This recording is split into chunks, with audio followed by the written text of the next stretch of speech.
News 18 India. और भी wait करना पड़ेगा तो करेंगे, लेकिन ये ऐतिहासिक पल है। आप देखिए एक बार स्टेडियम को चारों तरफ से अगर आप देखेंगे, पूरा स्टेडियम जो है वो पूरी तरह से चकाचक भरा हुआ, गजब का उत्साह, बच्चे, बूढ़े, बुजुर्ग, महिलाएं, हर कोई यहां पर। और प्रधानमंत्री नरेंद्र मोदी का इंतजार अब खत्म। ये आखिरी कुछ क्षण, ये आखिरी कुछ क्षण है। वैसे आपको बता दें, प्रधानमंत्री नरेंद्र मोदी का ये 7वां दौरा 2015 के बाद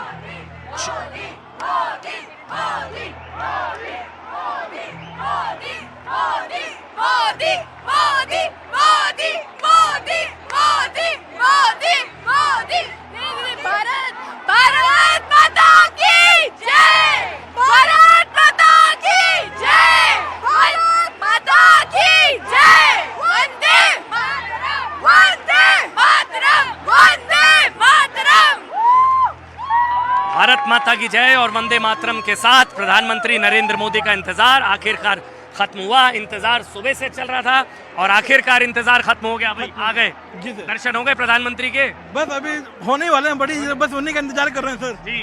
तो कोई मैसेज प्रधानमंत्री के लिए?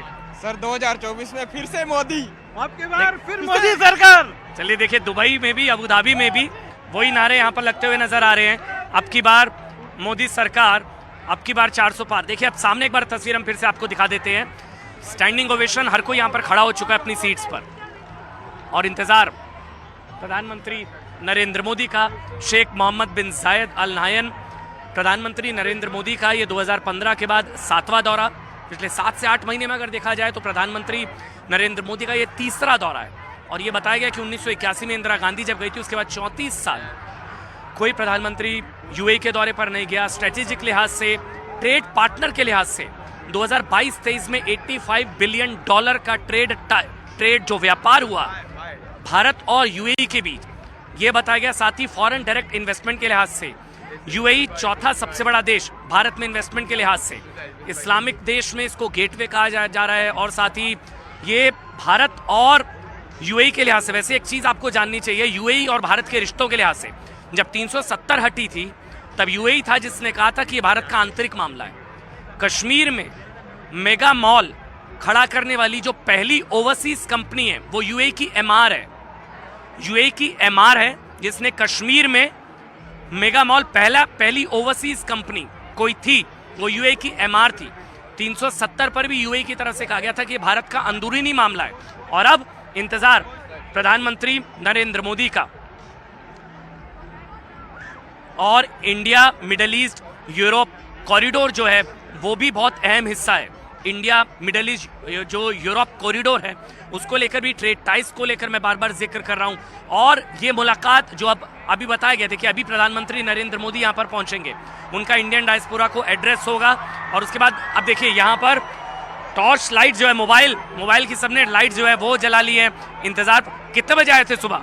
सर हम पहुंच गए थे यहाँ पे करीब 2 बजे के आसपास, और 2 बजे के आसपास पहुंच गए थे और अभी भी इंतजार हो रहा है प्रधानमंत्री के लिए। आप सब भी प्रधानमंत्री के लिए आई हैं यहाँ पर? हाँ, देखने के लिए बहुत मिस करते हैं। बहुत मिस करते हैं। हाँ, बहुत याद आती है। कोई मैसेज प्रधानमंत्री के लिए, मोदी के लिए? वो ऐसे ही अच्छे काम करते रहे और पूरे देश के लिए और यूएई में आते रहे तो मिल सकते हैं। जी हाँ, यूएई में आते रहे, क्योंकि प्रधानमंत्री नरेंद्र मोदी की वजह से ये भी बताया जा रहा है कि यहाँ पर 35 लाख के करीब भारतीय हैं, 3.5 मिलियन इंडियंस हैं यहाँ पर। 40% यूएई की जो पूरी आबादी है उसमें 40% यानी कि 35 लाख के करीब जो है वो भारतीय हैं। ये रिपोर्ट आपको दिखाते हैं, उसके बाद तुरंत हाजिर होंगे। ये रिपोर्ट देखिए, इंडिया और यूएई प्रधानमंत्री नरेंद्र मोदी के इस दौरे को लेकर। शेख मोहम्मद बिन जायद अल नाहयान गुजरात भी आए थे, वो दिखाते हैं आपको। जब मैं आपके पास आया हूँ, आप लोगों के बीच आया हूँ, तब हमेशा लगा है कि जैसे मैं अपने ही घर में आया हूँ।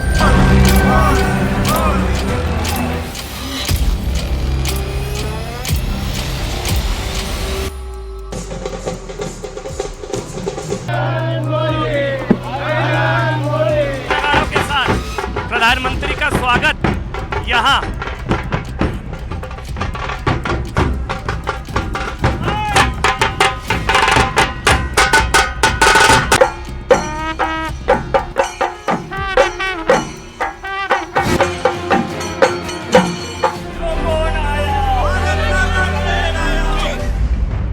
बार फिर यूएई मोदी के नारों से गूंज रहा है और दोस्ती की नई इबारत लिखने के लिए पीएम मोदी अबू धाबी में है।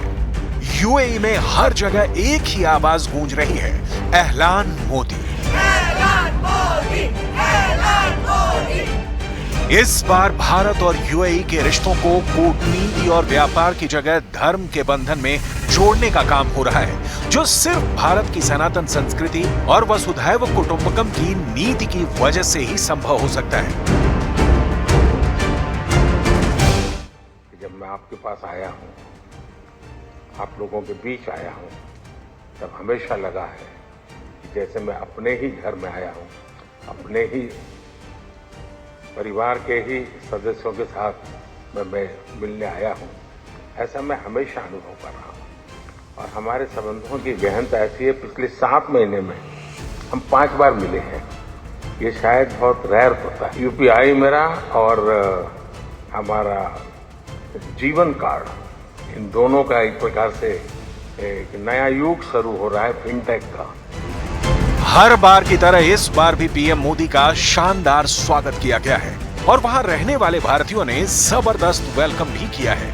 हर दौरे के बाद पीएम मोदी की पॉपुलैरिटी बढ़ती जा रही है।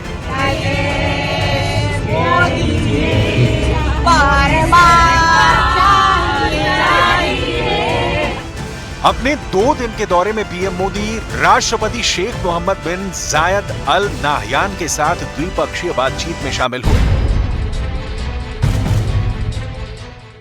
राष्ट्रपति के बुलावे पर ही पीएम मोदी दुबई में होने वाले वर्ल्ड गवर्नमेंट समिट 2024 में बतौर गेस्ट ऑफ ऑनर शामिल होंगे। वो समिट को संबोधित भी करेंगे।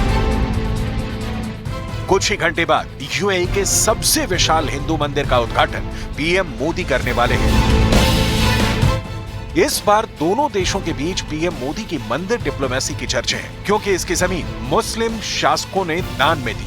एक सिख इस मंदिर प्रोजेक्ट के डायरेक्टर हैं। इसका डिजाइन बनाने वाले आर्किटेक्ट ईसाई हैं। हिंदू कारीगरों ने मूर्तियां बनाई हैं और एक पारसी कंपनी इसका निर्माण करा रही है। यानी मंदिर से वसुधैव कुटुंबकम का संदेश पूरी दुनिया में जा रहा है।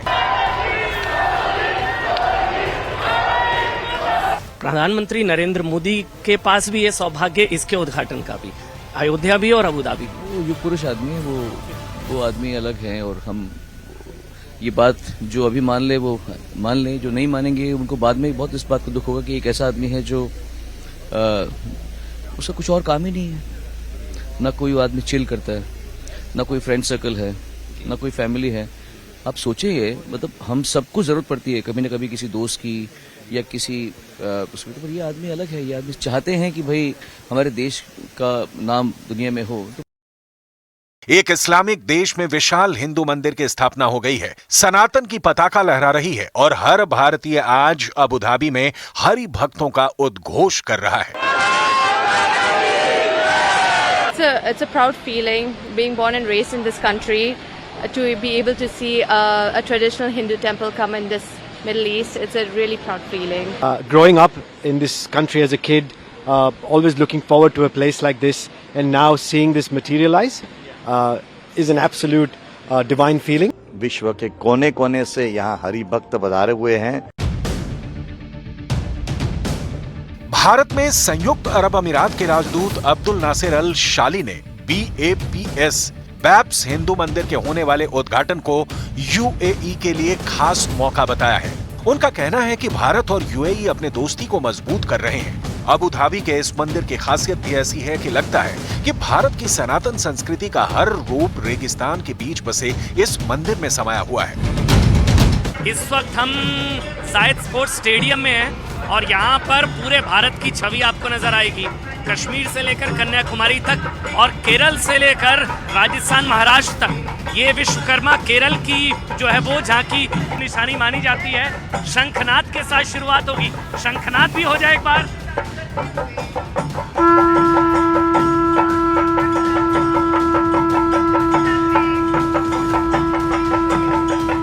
गरबा भी हो रहा है भाई, ये देखिए यहाँ गुजरात का गरबा भी हो रहा है।